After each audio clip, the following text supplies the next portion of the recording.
Olá, saudações a você, querido inscrito e ouvinte, que está a prestigiar o meu trabalho. Na audição de hoje um conto de Machado de Assis, nomeado Aurora Sem Dia. Publicado no ano de 1873. Por gentileza, se o meu trabalho lhe trouxe agrado, deixe seu like e se inscreva no canal. Caso obteve uma experiência de desagrado, deixe nos comentários, pois a vossa avaliação será considerada e aplicada. Desde já, agradeço pela preferência e desejo-lhe uma excelente audição. Aurora Sem Dia. Naquele tempo contava Luís Tinoco 21 anos. Era um rapaz de estatura meã, olhos vivos, cabelos em desordem, língua inesgotável e paixões impetuosas. Exercia um modesto emprego no foro, donde tirava o parco sustento, e morava com o padrinho cujos meios de subsistência consistiam no ordenado da sua aposentadoria. Tinoco estimava o velho Anastácio e este tinha ao afilhado igual afeição. Luís Tinoco possuía a convicção de que estava fadado para grandes destinos, e foi esse durante muito tempo o maior obstáculo da sua existência. No tempo em que o doutor Lemos o conheceu, começava a arder-lhe a chama poética. Não se sabe como começou aquilo. Naturalmente os louros alheios entraram a tirar-lhe o sono. O certo é que um dia de manhã acordou Luís Tinoco, escritor e poeta, a inspiração, flor abotoada ainda na véspera, amanheceu pomposa e viçosa. O rapaz atirou-se ao papel com ardor e perseverança, e entre as 6 horas e as 9, quando o foram chamar para almoçar, tinha produzido um soneto, cujo principal defeito era ter 5 versos com sílabas de mais e outros 5 com sílabas de menos. Tinoco levou a produção ao Correio Mercantil, que a publicou entre os a pedido. Mal dormida, entremeada de sonhos interruptos, de sobressaltos e ânsias, foi a noite que precedeu a publicação. A aurora raiou enfim, e Luís Tinoco, apesar de pouco madrugador, levantou-se com o sol e foi ler o soneto impresso. Nenhuma mãe contemplou o filho recém-nascido com mais amor do que o rapaz leu e releu a produção poética, aliás decorada desde a véspera. Afigurou-se-lhe que todos os leitores do Correio Mercantil estavam fazendo o mesmo, e que cada um admirava a recente revelação literária, indagando de quem seria esse nome até então desconhecido. Não dormiu sobre os louros imaginários. Daí a 2 dias, nova composição, e desta vez saiu uma longa ode sentimental em que o poeta se queixava à lua do desprezo em que o deixará a amada, e já entrevia no futuro a morte melancólica de Gilbert. Não podendo fazer despesas, alcançou, por intermédio de um amigo, que a poesia fosse impressa de graça, motivo este que retardou a publicação por alguns dias. Luís Tinoco tragou a custo a demora, e não sei se chegou a suspeitar de inveja os redatores do Correio Mercantil. A poesia saiu enfim, e tal contentamento produziu no poeta que foi logo fazer ao padrinho uma grande revelação. Leu hoje o Correio Mercantil, meu padrinho? Perguntou ele.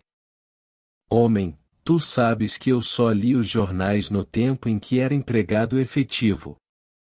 Desde que me aposentei não li mais os periódicos. Pois é pena.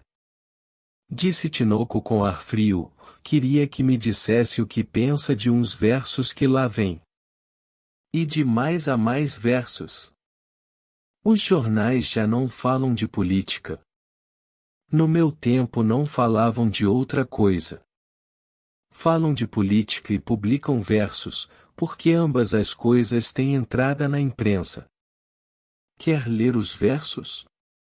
Dá cá. Aqui estão. O poeta puxou da algibeira o Correio Mercantil, e o velho Anastácio entrou a ler para si a obra do afilhado. Com os olhos pregados no padrinho, Luís Tinoco parecia querer adivinhar as impressões que produziam nele os seus elevados conceitos, metrificados com todas as liberdades possíveis do consoante. Anastácio acabou de ler os versos e fez com a boca um gesto de enfado. Isto não tem graça, disse ele ao afilhado estupefato, que diabo tem a lua com a indiferença dessa moça, e é que vem aqui a morte deste estrangeiro?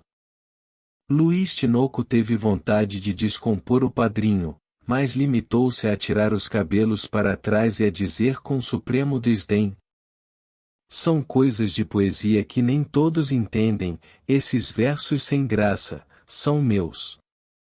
Deus? Perguntou Anastácio no cúmulo do espanto. Sim, senhor. Pois tu fazes versos? Assim dizem.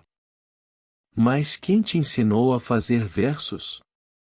Isto não se aprende, traz-se do berço. Anastácio leu outra vez os versos, e só então reparou na assinatura do afilhado. Não havia que duvidar do rapaz dera em poeta. Para o velho aposentado era isto uma grande desgraça. Esse, ligava a ideia de poeta à ideia de mendicidade. Tinha-lhe pintado Camões e Bocage, que eram os nomes literários que ele conhecia, como dois improvisadores de esquina, espeitorando sonetos em troca de algumas moedas, dormindo nos adros das igrejas e comendo nas cocheiras das casas grandes. Quando soube que o seu querido Luís estava atacado da terrível moléstia, Anastácio ficou triste, e foi nessa ocasião que se encontrou com o doutor Lemos e lhe deu notícia da gravíssima situação do afilhado. Dou-lhe parte de que o Luís está poeta. Sim. Perguntou-lhe o doutor Lemos. E que tal lhe saiu o poeta? Não me importa se saiu mal ou bom. O que sei é que é a maior desgraça que lhe podia acontecer, porque isto de poesia não dá nada de si. Tenho medo que deixe o emprego, e fique aí pelas esquinas a falar à lua, cercado de moleques. O doutor Lemos tranquilizou o homem, dizendo-lhe que os poetas não eram esses vadios que ele imaginava, mostrou-lhe que a poesia não era obstáculo para andar como os outros, para ser deputado, ministro ou diplomata. No entanto, disse o doutor Lemos, desejarei falar ao Luís, quero ver o que ele tem feito, porque como eu também fui outrora um pouco versejador, posso saber se o rapaz dá de si. Luís Tinoco foi ter com ele, levou-lhe o soneto e a ode impressos, e mais algumas produções não publicadas. Estas orçavam pela ode ou pelo soneto. Imagens safadas, expressões comuns, frouxo alento e nenhuma arte, lá apesar de tudo isso, havia de quando em quando algum lampejo que indicava da parte do neófito propensão para o mister, podia ser ao cabo de algum tempo um excelente trovador de salas. O doutor Lemos disse-lhe com franqueza, que a poesia era uma arte difícil e que pedia longo estudo, ou mais que, a querer cultivá-la a todo o transe, devia ouvir alguns conselhos necessários.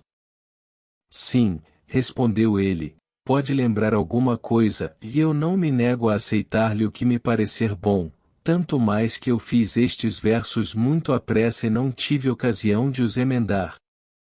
Não me parecem bons estes versos, disse o doutor Lemos, poderia rasgá-los e estudar antes algum tempo.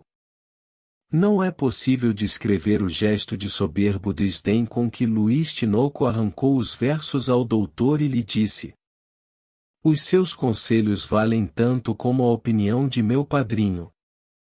Poesia não se aprende, traz-se do berço. Eu não dou atenção a invejosos.